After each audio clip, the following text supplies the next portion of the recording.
Halo, apa kabar semuanya? Balik lagi sama gua, Gandhi Setiawan. Jujur aja nih, gue pengen nanya ke lu semua.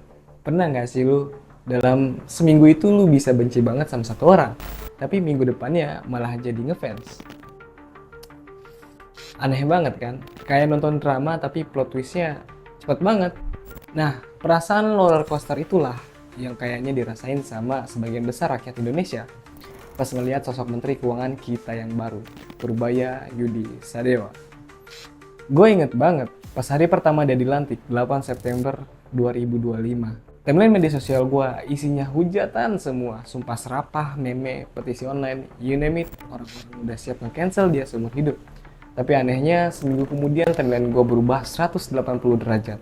Tiba-tiba banyak orang yang bilang, gila juga nih menteri, berani banget. Nah gini dong ngomongnya to the point.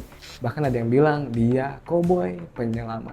Kayak apa yang terjadi? Dari musuh publik nomor satu kok bisa jadi idola baru? Nah, di video kali ini kita nggak akan cuma ngegosip, kita bakal bedah habis-habisan. Kita lakukan otopsi terhadap fenomena Purbaya ini. Bagaimana ceritanya seorang teknokrat yang low profile bisa bikin blunder paling epic di hari pertamanya, tapi justru bangkit karena gaya komunikasinya yang belak-belakan. Apakah ini cuma pencitraan murahan, atau emang ada yang unik dari dia? So, siapin kopi dan cemilan lu karena kita bakal ngebahas 3 babak utama. Mari kita mulai. Oke, sebelum kita ngomongin kontroversinya, kita harus kenal dulu siapa orang ini. Karena jujur, sebelum dilantik, nama Purbaya Yudi Sadewa ini nggak seviral itu. Dia bukan politisi, bahkan dia juga bukan selebgram. He's a different beast.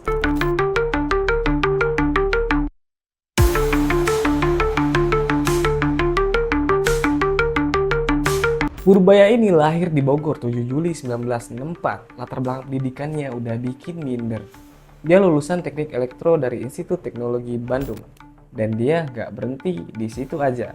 Dia lanjut S2 dan S3 ilmu ekonomi di Purdue University, Amerika Serikat. Bukan kaleng-kaleng guys, otaknya encer banget.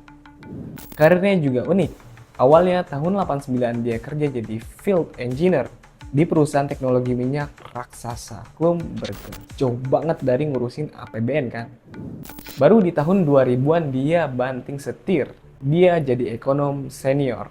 Terus karirnya meroket sampai jadi direktur utama Dana Reksa Sekuritas. Disinilah dia ngebangun reputasinya sebagai seorang teknokrat. Seorang ekonom yang ngomongnya pakai data, bukan pakai angka. Nah, pintu masuk dia ke pemerintahan itu sekitar 2010-an. Dia jadi staf khusus di berbagai kementerian. Ujungnya dia jadi orang kepercayaan di Kemenko Marves di bawah Luhut. Puncak karirnya sebelum dia jadi menteri pas dia jadi ketua Dewan Komisioner LPS tahun 2020. Tugasnya berat, jaga stabilitas sistem keuangan negara, dan dia cukup berhasil. Jadi, panjang cerita, Purbaya ini adalah seorang teknokrat tulen. Isinya data, angka, dan grafik. Dia bukan politisi yang biasa main kata-kata manis. Dan ini adalah kunci buat ngerti kenapa bencana di hari pertamanya bisa terjadi. 8 September 2025, Purbaya resmi dilantik jadi Menteri Keuangan. Momen yang harusnya bangga malah jadi awal mimpi buruknya. Bayangin hari pertama ngantor fresh from the oven langsung dihadapin sama demo besar. 17 plus 8, tuntutan rakyat.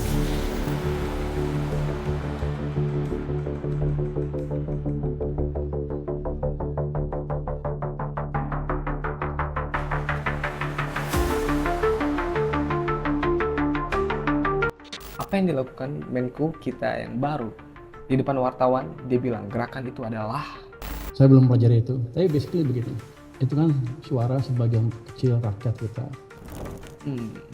Gue ulang ya, sebagian kecil rakyat. Waduh, Pak, baca situasinya Pak. Seketika Indonesia murka, juru bicara mahasiswawi bilang pidatonya luar biasa menyakitkan. Pencapaian baru terbuka, jadi musuh publik nomor 1 dalam waktu kurang dari 24 jam. Nah, disinilah plot twistnya dimulai. Besoknya, 9 September, dia langsung minta maaf. Tapi dengerin cara dia minta maaf bukan sebagian kecil, mungkin sebagian besar kalau sudah sampai turun ke jalan.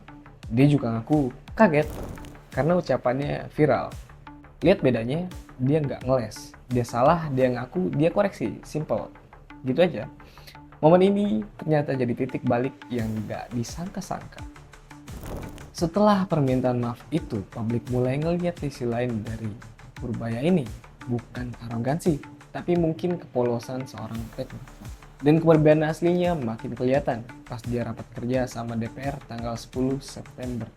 Yang jadi pertanyaan saya kan, di sini Komisi 11 rapatnya dengan Menteri Keuangan berapa ratus hari dalam setahun. Kenapa tidak pernah mempertanyakan itu? Dan sekarang saya datang ke sini tiba-tiba, wow, udah semuanya pertanyaan banyak sekali yang harusnya sudah putus pada waktu itu. Tapi nggak apa-apa.